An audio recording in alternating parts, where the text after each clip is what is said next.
Hello, Namaste, and welcome to yet another session on what to expect with your cochlear implant. Today's session is going to cover 3 P's. 3 P's का मतलब है positivity, practice और partner.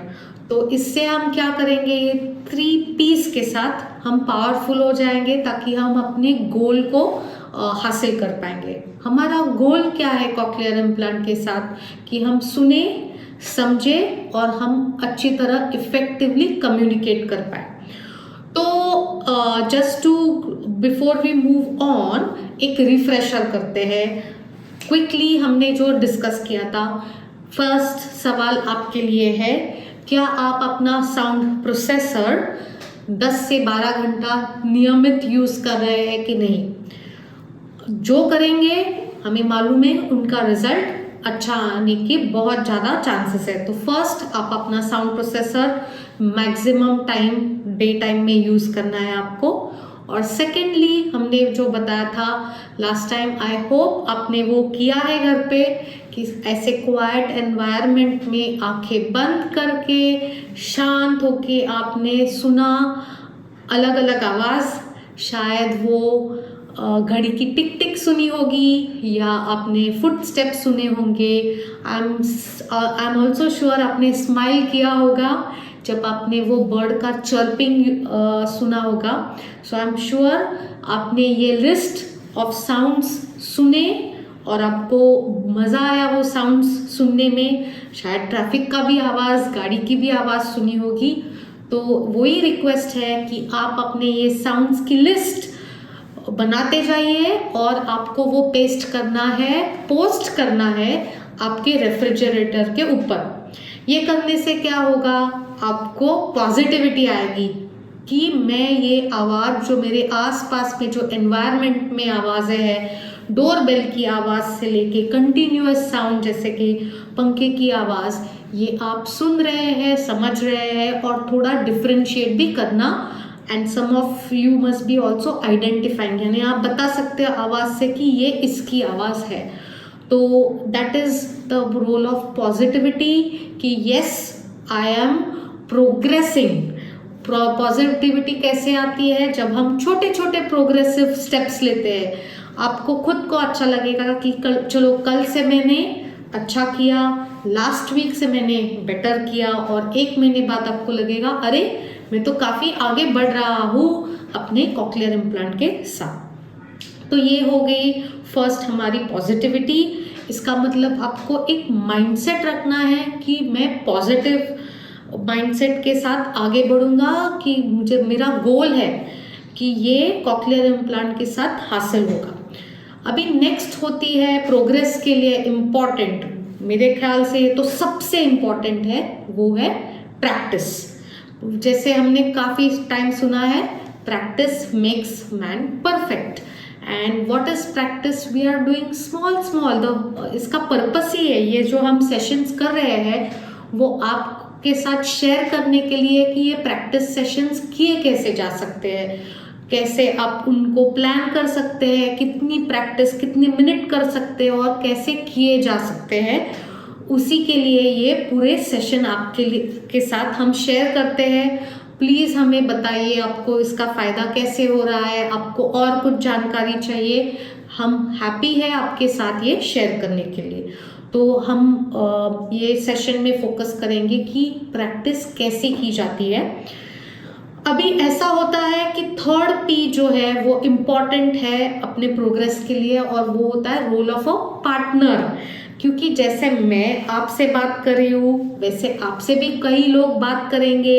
Single person, many people can talk. तो partner का role होता है कि ये हियरिंग प्रैक्टिस बेटर होती है, नियमित होने से बहुत अच्छा रिजल्ट आता है. तो इसके पहले जैसे मैं बता रही थी कि प्रैक्टिस करना बहुत इम्पॉर्टेंट है, पार्टनर भी बहुत इम्पॉर्टेंट है. फर्स्ट हम कोशिश करेंगे खुद में कैसे प्रैक्टिस कर सकते हैं. तो आपके साथ अगर कोई पार्टनर नहीं है तो आपको क्या करना है, वन सिंपल थिंग, आपका यूज़र गाइड जो है आपके पास, भले N8 साउंड प्रोसेसर हो, कांजो 2 का यूज़र गाइड होगा, जो बुकलेट आती है साउंड प्रोसेसर के साथ, वो नई ब्रांड न्यू बुक है आपके नए प्रोसेसर के साथ, उसे आप खोलो, वो इंग्लिश में होगी, तो अगर वो इंग्लिश में है, आप इंग्लिश में कंफर्टेबल है तो वो यूज़ करो, या अपना लोकल लैंग्वेज न्यूज़पेपर आपको सामने रखना है। वंस आप रेडी है, चाहे वो मैगजीन है, न्यूज़पेपर है, रोज आपका 15 मिनट्स का प्रैक्टिस इतना ही है कि जो आपके पास जो पैराग्राफ है आपको पढ़ना है, उसको बोलते हैं रीड अलाउड। इसका मतलब है रीडिंग, पढ़ना, अलाउड जैसे लाउडली पढ़ना है। ये हम क्यों करते हैं, इसका रीज़न क्या है? तो वेरी इंपॉर्टेंट है, जैसे आप पढ़ रहे हो, आप देख भी रहे हो, आप आपकी खुद की आवाज़ सुन भी रहे हो, तो सुनना, बोलना और देखना, ये जो कॉम्बिनेशन है, ये स्पीच अंडरस्टैंडिंग के लिए रामबाण जैसा है। It is so good, so important कि आपका अंडरस्टैंडिंग वहीं से स्टार्ट होता है, शुरुआत होती है इम्प्रूव होने के लिए। ओके, तो फर्स्ट व्हेनेवर आपको चांस मिलेगा, please try and do read aloud. It's a simple exercise for yourself, for which you can keep a newspaper, you can keep a magazine or the user guide which has been provided with your sound processor. It can be a Nucleus 8 or N7 sound processor. Once you start reading, what you will notice is you can start hearing your own voice. Because you have heard your own voice, now you start appreciating how each of the word is sounding. And this overall, the impact of reading, listening and hearing, or reading, listening and seeing is ideal for the brain because it helps you understand speech, and that's where you will start making good progress. So ये आज की मेरी first tip थी, जो what आप खुद कर सकते हैं, what you can do alone. So with this that was one tip. My second tip ऐसी है कि आप अगर आपके हियरिंग पार्टनर के साथ सुनेंगे तो आप एक्सरसाइजेस करेंगे, तभी आपको याद रखना है कि आपको कई टाइम ऐसे आएगा कि मैंने सुना, मैंने ठीक से सुना, पर कभी कभी ऐसा होगा कि मैंने कुछ ठीक से नहीं सुना। तो हमारा नेचुरल रिएक्शन क्या होता है, हाँ क्या, ऐसे करते हैं, राइट? तो instead of that it is better आप ये खुद कोशिश करो, कोशिश इज़ द मेन वर्ड, कि मेन उनको बताओ क्या मैंने ये सुना, क्या तुमने ये कहा, वापस एक बार बताओगे। ये कहने से आपको, आप देखेंगे कि आपका कम्युनिकेशन काफ़ी स्मूदर जाता है। इससे क्या होता है, जो आपको समझ रहा है, लोगों को समझ में आता है कि थोड़ा समझ रहे हैं, आप कोशिश कर रहे हैं, और वो जो पार्टनर है वो हमेशा कोशिश करेंगे कि आपको समझ में आए और आप प्रोग्रेस करें। तो इसका मतलब हम कोशिश करेंगे हमेशा क्वाइटर प्लेस में रहने की, और एज अ लिसनर जब हम इम्प्लांट यूज़ कर रहे हैं, हम कॉन्शियसली, ये नेचुरली नहीं आता है, वेरी डिफ़िकल्ट, क्योंकि हमारी आदत होती है, हम इरिटेट हो जाते हैं, हमें गुस्सा आता है कि क्यों मुझे नहीं वो वर्ड समझ में आया। तो इसलिए लोगों को बताना है, अपने हियरिंग पार्टनर के साथ फर्स्ट प्रैक्टिस करना है कि क्या आपने ये शब्द कहा, डिड यू से दिस, और आई हर्ड दिस। ये इंडिकेट करने से वो पार्टनर को भी हेल्प होता है समझने में कि आप कोशिश कर रहे हैं, and they will be even more helpful to help you proceed with the listening exercises. So जैसे मैंने बताया, फर्स्ट टिप है रीडिंग अलाउड, और सेकेंड टिप है, इसको बोलते हैं communication strategies. Communication strategies help करते हैं आपको as a implant user to tell others कि I need a little bit help. तो कैसे बताते हैं, ऐसे इंडिकेट करते हैं कि कैन यू रिपीट, और डिड आई हियर, क्या तुमने ये कहा, या आप बोलेंगे किस सब्जेक्ट के बारे में आप बात कर रहे हो, या बता सकते हो कि जरा उसको दूसरे ढंग से बताओ ना, चेंज करके कुछ कहो ना उसको। तो इसको बोलते हैं कम्युनिकेशन स्ट्रैटेजीज। तो ये आपको भी अभी से इसकी कोशिश करनी है इम्प्लीमेंट करने को।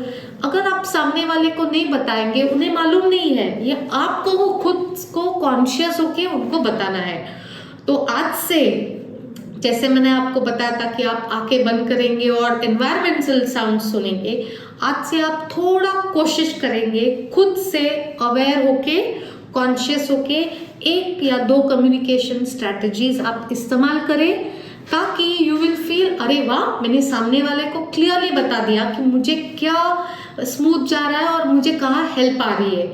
यही होती है आगे प्रोग्रेस होने की इजी वे। और प्रैक्टिस मैंने जैसे बताया वो करने से तो अपना स्पीड और भी बेटर हो जाएगा। सो यही है आपको कि पॉजिटिव माइंडसेट रखना है, सेकेंडली प्रैक्टिस करनी है, और थर्डली हम बताएंगे अभी कि आपको अपने पार्टनर के साथ ये प्रैक्टिस कैसे करनी है। तो जैसे मैंने बताया था लास्ट टाइम कि पार्टनर को हमेशा 2 चीज़ें याद रखनी है। जो भी कोई हियरिंग पार्टनर है उनको पास में या थोड़े पीछे बैठना है, और उनका जो बोलने का स्पीड है, it has to be at a optimal speed. यानी क्या, बहुत फास्ट भी नहीं बोलना है। जैसे हम देखते हैं आजकल सबको घाई है टाइम की, तो हम फटाफट कैसे भी सेंटेंस बोल के फिनिश करते थे। तो not at this stage, we remember हम अर्ली स्टेज में है इम्प्लांट के, तो पेस अपनी जो होती है पार्टनर की, वो ना तो बहुत स्लो हो ना तो बहुत फास्ट हो। और इम्पॉर्टेंट है जो इम्प्लांट यूजर्स के साथ, नाइदर टू लाउड होना है नाइदर टू सॉफ्ट होना है। हमेशा जो हम दूसरों के साथ बातचीत करते हैं वैसी साउंड लेवल ही रखनी है।